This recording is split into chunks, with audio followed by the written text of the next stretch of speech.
Welcome to G Fun Facts Online. For centuries, philosophers and theologians have debated the origin of human morality. Is empathy an innate gift, a socially conditioned habit, or a fleeting emotion? Today, modern neuroscience offers a radically different, mechanistic answer. Empathy is a neurobiological process. It is a complex, measurable, and highly structured symphony of electrical impulses and chemical signals cascading across distinct networks in the human brain. But what if we could tune this symphony? What if a mild, imperceptible electrical current or a targeted magnetic pulse could physically alter our brain's architecture to make us more altruistic, more trusting, and more deeply connected to the pain of others? We are stepping into the frontier of moral neuroenhancement. The concept of neuromodulating empathy, using non-invasive brain stimulation to alter social and moral behavior, has transitioned from the realm of science fiction straight into the laboratories of cognitive neuroscientists. We are now mapping the exact coordinates of human kindness, learning how to manipulate the neural switches that govern whether we help a stranger, trust a partner, or lash out in anger. This rapidly evolving field promises not only new treatments for severe psychiatric and behavioral disorders, but also raises profound ethical questions about the nature of free will, human identity, and the artificial synthesis of virtue.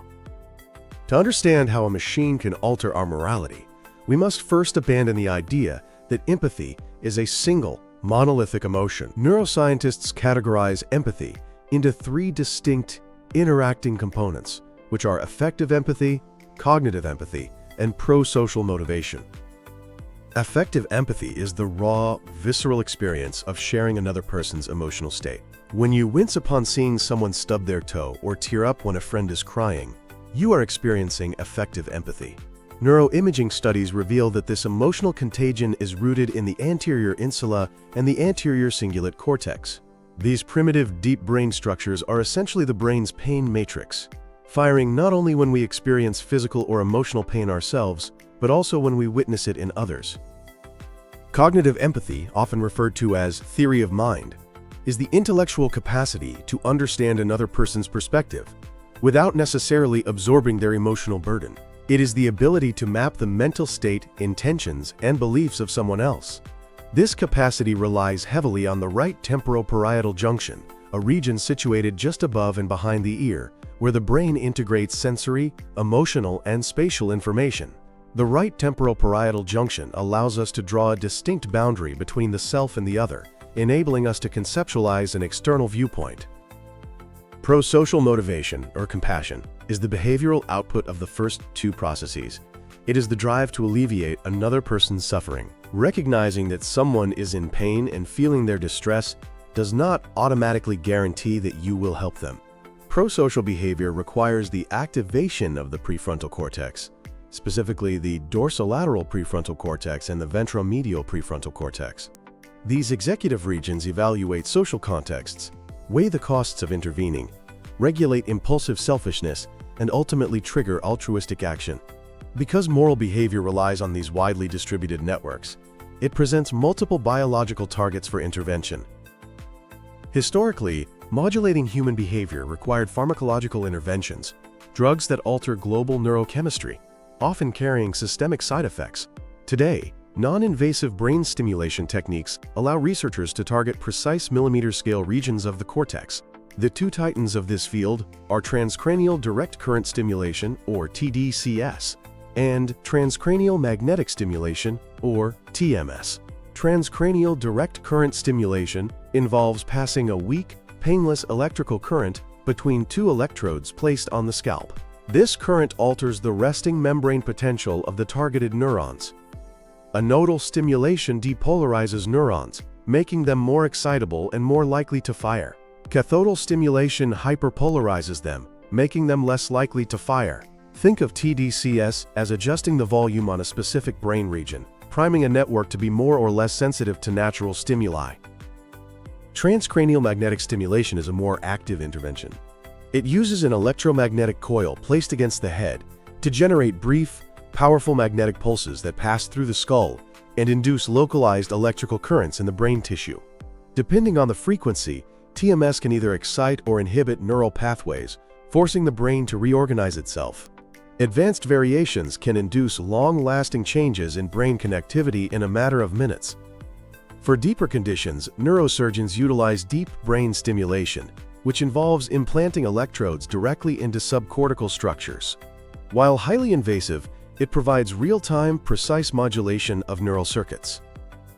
When researchers aimed these neuromodulatory devices at the social brain, the results were paradigm-shifting. We now have robust evidence demonstrating that we can artificially enhance human prosociality.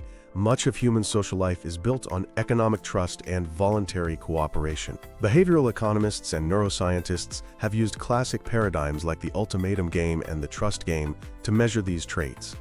When researchers apply excitatory tDCS to the dorsolateral prefrontal cortex, an area associated with executive control and norm compliance, participants display a marked increase in prosocial behavior. Stimulating the prefrontal cortex enhanced a trustee's likelihood to repay a debt out of pure altruism, overriding the selfish impulse to keep the money. The right dorsolateral prefrontal cortex acts as a moral compass that helps individuals identify contextual social norms. By boosting the excitability of this region, researchers essentially turn up the brain's self-control mechanism against greed, resulting in increased honesty, economic cooperation, and fairness. A comprehensive meta-analysis confirmed these astonishing findings. Excitatory stimulation significantly increases prosocial behaviors across the board, while inhibitory stimulation significantly decreases them. With the flip of a switch, scientists can reliably nudge a human being to be more or less generous. If the prefrontal cortex is the regulator of behavior, the right temporoparietal junction is the lens through which we view others. Because it is a central hub for theory of mind, it is crucial for navigating complex social environments. When excitatory brain stimulation is applied to this area, participants show heightened cognitive empathy. They become significantly better at reading facial expressions, inferring underlying emotional states, and conceptualizing the beliefs of strangers. Stimulating this region has also been shown to modulate moral judgments. By strengthening a person's ability to engage in perspective-taking, neuromodulation can reduce implicit biases and out-group prejudice. When you can vividly understand the internal life of someone different from you, the cognitive barriers of racism, xenophobia, and tribalism begin to dissolve. Beyond cognitive understanding, researchers have also targeted the circuits responsible for feeling the pain of others. Studies have shown that both tDCS and TMS can be used to modulate affective pain empathy. By stimulating the medial prefrontal cortex, a region deeply tied to emotional regulation and moral evaluation, researchers have altered how individuals judge moral violations and how intensely they resonate with the suffering of victims. It is as if the emotional bandwidth of the individual is artificially widened, allowing them to feel the weight of another's tragedy more acutely. The most immediate application of this technology lies in the realm of clinical psychiatry and criminal justice. Dysfunctions in the brain's empathy networks are at the core of several debilitating behavioral disorders. Perhaps the most controversial application of neuromodulation is its potential to treat psychopathy and violent offending. Empathy is widely recognized as an internal inhibitor of violence. Brain imaging of violent offenders consistently reveals structural and functional deficits in the prefrontal cortex, particularly the ventromedial prefrontal cortex, which regulates impulsive aggression and anger.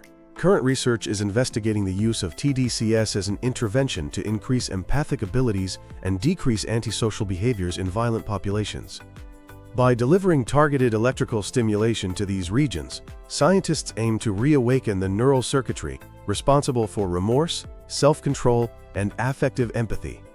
If successful, this represents a monumental shift in the justice system, treating violent criminality not solely as a moral failure deserving of punishment, but as a neurological deficit capable of being medically rehabilitated. For individuals on the autism spectrum, cognitive empathy can be highly challenging, making social interactions exhausting. Neuromodulation offers a non-invasive tool to help facilitate social learning. Preliminary research suggests that targeting the right temporoparietal junction and prefrontal areas may enhance emotion recognition and reduce the cognitive load required for social interactions in neurodivergent populations.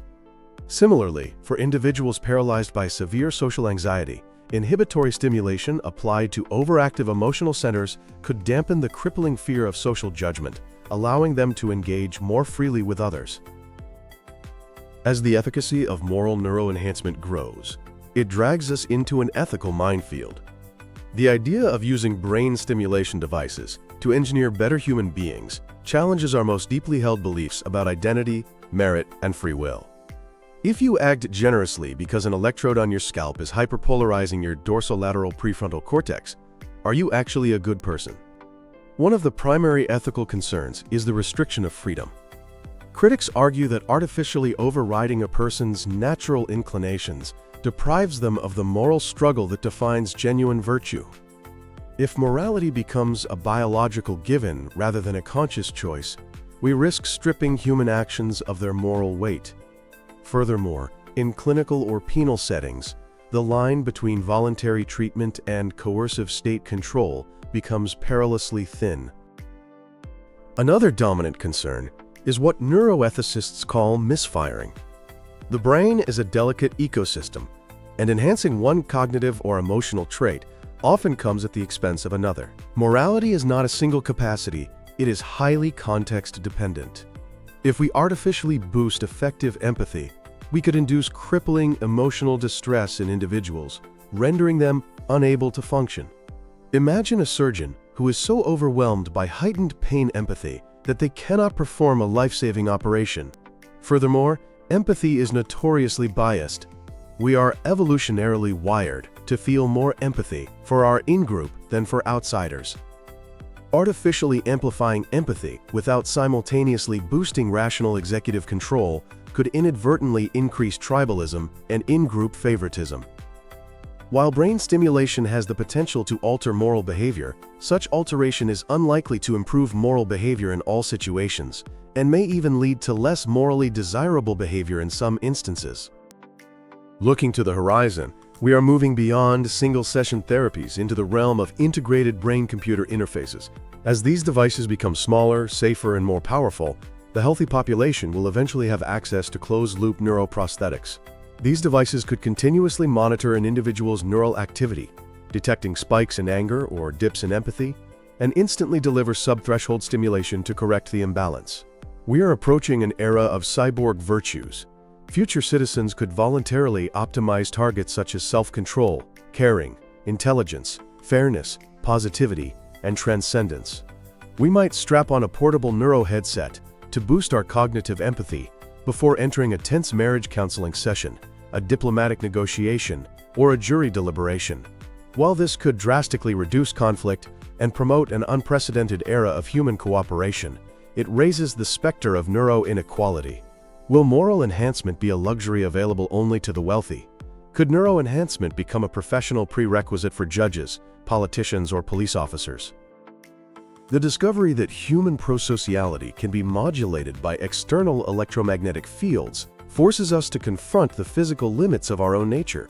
Empathy is not magic, it is biology. It is a biological tool honed by millions of years of evolution to ensure the survival of our species through cooperation.